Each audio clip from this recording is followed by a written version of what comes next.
Welcome, Art Base supporters. I'm sitting here with Leah Potts for her exhibition entitled Wildlife that will be on view at the Art Base at our new location at 174 Midland Avenue until July 31st. And this exhibition was generously sponsored by Casey Concrete. And just before I say anything else, our hours, because I know you're all going to want to visit us after this talk. The hours of operation right now, we are Tuesday through Friday, 11 to 5, except Wednesdays we're actually open until 8. And then we are open on Saturdays now, so Fridays and Saturdays we're open 11 to 7. So if there's any confusion, you can always check our website, and we're so looking forward to seeing you. Like I said, I know you're going to want to come visit us after you listen to this art talk. So before I get started, my name is Lissa Ballinger. I'm the curator here at the Art Base. And like I said, I'm here with Leah Potts, and I just want to introduce Leah a little bit and tell her amazing story. And holy cow, has this been an experience for all of us at the Art Base. Leah Potts, as many of you know who are watching this, is a tremendous inspiration to all of us. She actually had a terrible ski accident in 1999 and became disabled. She was paralyzed from the chest down and had been working on her rehabilitation, and that's actually how I initially met Leah, was through her rehabilitation work at the Aspen Club. And 16 years after her accident, which had happened right after she finished actually art school, she decided that she needed to explore some creativity in her life. So she reached out to the Art Base and was awarded a 2-week scholarship to come to an art class at the Art Base. And she amazingly learned how to paint with her non-dominant hand, and has been working since then and has become a professional artist. And this is her first solo exhibition. We are so honored for so many reasons to have Leah with us. She still takes classes, as hopefully all artists do to this day, and is still deeply embedded with the Art Base. But this is an exceptional show for all of us at the Art Base because of Leah's connection to us and because of her tenacity and just her spirit and will.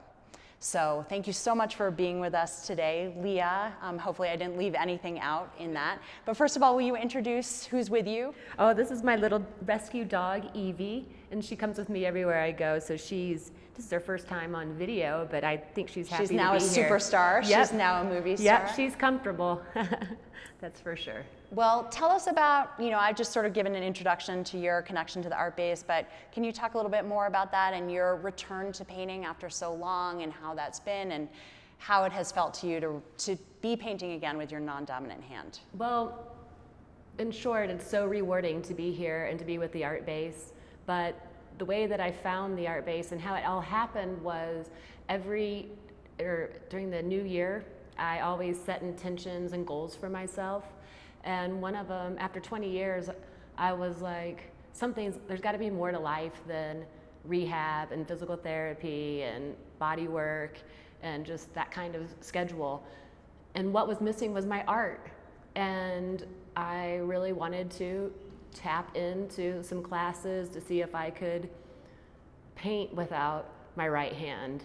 And so what I did was, it took me a while actually to find a place, and then I found the Art Base. And like you'd said earlier, I called up, and it was Holly at the time, and she's like, I'm like, how do you get a scholarship? And she's like, you got one, come on in. And so. Best thing we ever did. Yeah, well, what's awesome is there's such a community, and it's such a safe place for people to learn and to people to expand their horizons and their mind and their artistic ability.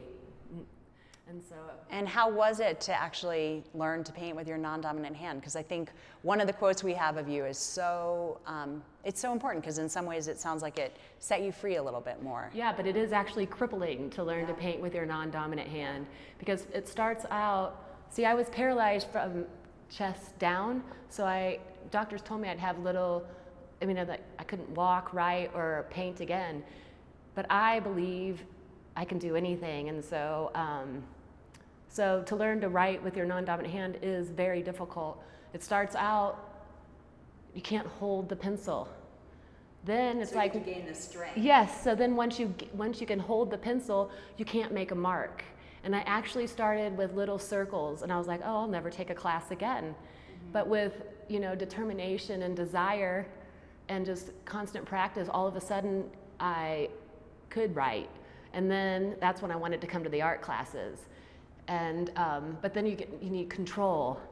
And what's so great about it though is I could still see that same expressive stroke that I saw in my right hand so many years before. Is it familiar? Like, are your marks similar? Yeah, they are. They really are, and that's really what's so cool. It is. It's so cool, and I mean, it didn't just come. It's practice, and it's just and still practice. It's a daily practice. Yeah, and one of the things you talk about a lot is that you paint every day. I do paint every day, for the most part. Sometimes I get tired and then I rest, but then there's other things to do besides painting. And there's a business in the art world too, right? So maybe it's framing, or maybe it's just reorganizing, or gathering your thoughts, or actually just resting and going out with friends.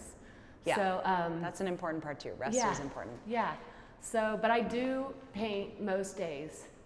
And how did you start painting animals? I mean, so for our viewers, before you come into the exhibition, all of these are portraits of animals. And the thing, we've already sold 15 pieces, so please get in quickly if you want something in this exhibition. But the personality and the spirit of the animal is so apparent in Leah's work. And how did that happen? I mean, did you start with a particular animal, or was it, rather than landscapes, or how did you choose that topic? Well, I mean, I didn't just start with animals. First, I started with oil pastels and portraits, and then I went to pastels and landscapes. And it was hard for me to clean up, and being disabled, I wanted something easy. And then I found the watercolor class. And Sarah Peterson inspires me because I love her paintings, and she paints a lot of animals and flowers.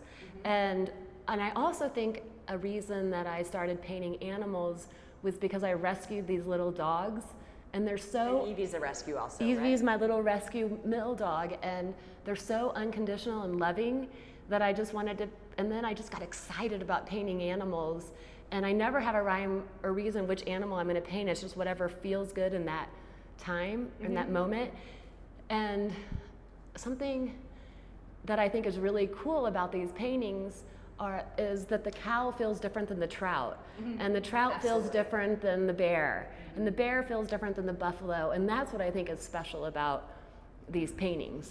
And some of them are, have like great stature, some of them are funny, there's humor in your pieces, there's sincerity in your pieces.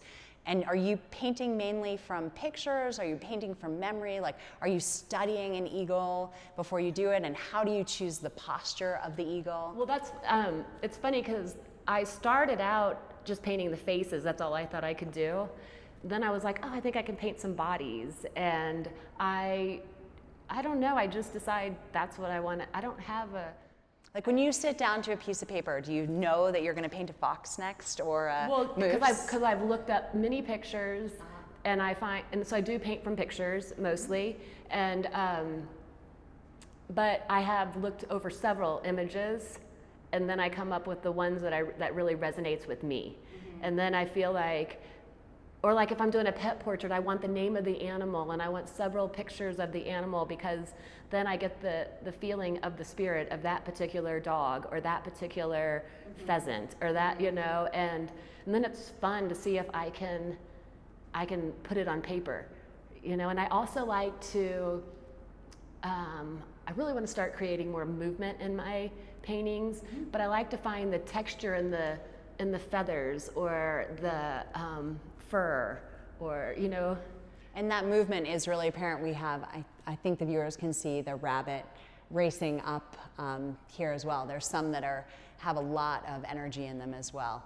But they all have energy in them with their personalities and their little characters. Yeah. So let's talk about your actual practice of being in your home. And one of the things that's also so inspiring about you is how you do this, and your daily practice of painting and biking and skiing and all that, and your independence in this, and how important that is. Well, it's very hard to be disabled, and I like to find what works for me, and I want to be outside getting exercise, but I also want to create. And so what I do is in the morning I'm either skiing or biking. I come home, take rest, and then I start my watercolor study. And how I do it is I have a studio, but I paint in my kitchen. And what I tell everybody is you have to find a space that you can leave your stuff out, because if you have to keep putting it up and taking taking it back out, it just doesn't happen. And then another thing that I do is I start with 15 minutes. I mean, I don't have to do this now, but in the beginning I started with 15 minutes because for 15 minutes you can do anything. And sometimes it feels good, and sometimes I'm tired. Mm-hmm. So, but usually what happens is 2 hours later, you're still painting, or an hour and a half later, you're still painting. But I like watercolor because it's not wasteful. I'm very frugal, and it's not wasteful. I don't have to throw the paint away at the end. Yep. And really, the only mess that I have to clean up is clearing my water jar. So I set it on my counter, move to the counter, set it on the other counter, clean it out. It's just easy for me. Yeah. And so Leah, just like everyone, applied for an exhibition and was awarded an exhibition, and she's had a year to prepare for this show. I don't know anyone who's been more excited for her own exhibition. And let's talk about that year. Have there been challenges? What have been your biggest successes? How does it feel? It's all been a challenge, but like I said, it's very, very rewarding because the things that you do make you better, make you stronger, opens up your life to more possibilities, and opportunities. So it's been a stress though too, because it's always been on my mind. I'm putting myself on display, and I want to show what I can do. And what I've been saying is every time I finish a painting, I'm like, oh, I can be better, and I really desire to be better. But over the year, I have painted most days, like we've said, and I can see my improvements through the year even, and that gives me hope, and that also makes me feel excited, that you can still be better, and that's just with that daily practice. Like yoga, it must feel pretty rewarding and exceptional to have already sold 15 pieces. I mean, look at that smile. I am overwhelmed. I am overwhelmed with excitement and gratitude for the community, for the support, for the love, for the safe place to learn, to show. I mean, this has been a whole process for me. I didn't even have a CV or a resume. I didn't know how to write an artist statement. I didn't know how to frame. I didn't know how to price. So I just keep calling you, Lissa. How do I do this? What should I do? And I mean, this guidance, your guidance, comes from the heart, and it's not scary or intimidating or what does she want now? It's just been so. It truly is, and it's been so kind, and it's just the only way you learn is to walk the path. Yeah, that is so true in life.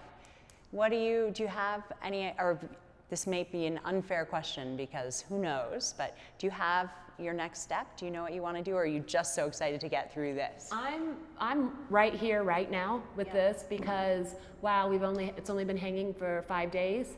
And already sold 15 pieces. Yeah, but for me, I am still planning on learning from other artists, taking classes. I'd love to have a mentor. I've never had a mentor. I mean, other than the teachers that Sarah Peterson has really helped me, but like not one that I can like sit down with all the time that's a good goal to have that next level. Mm-hmm. And maybe for you to mentor people as well. You're at that level now that that people doesn't even seem that doesn't seem possible, But I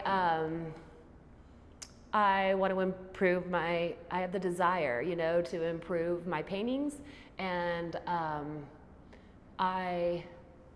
going to be doing another show at the Aspen Chapel, faraway places, so that's exciting. But I would love to be in another art gallery. I don't know what the next steps are. Yeah, I'm open to.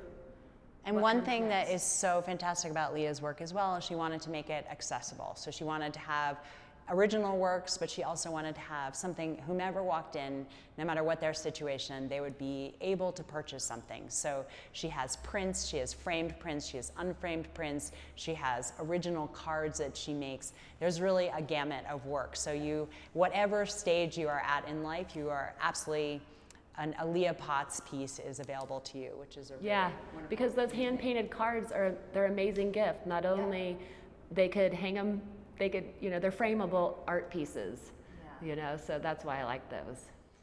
Well, thank you so much. Do you have anything else you feel like you want to add? No, I mean, I think I just want to say thank you. Yeah, you are Thank such an you. amazing, your gratitude and your excitement, it's been so wonderful to work with you. We're so grateful. The show is such a huge success, and we can't wait to see all of us at the Art Base, all of the viewers, what happens next with you. Thank you. Thank you, Leah. Yes.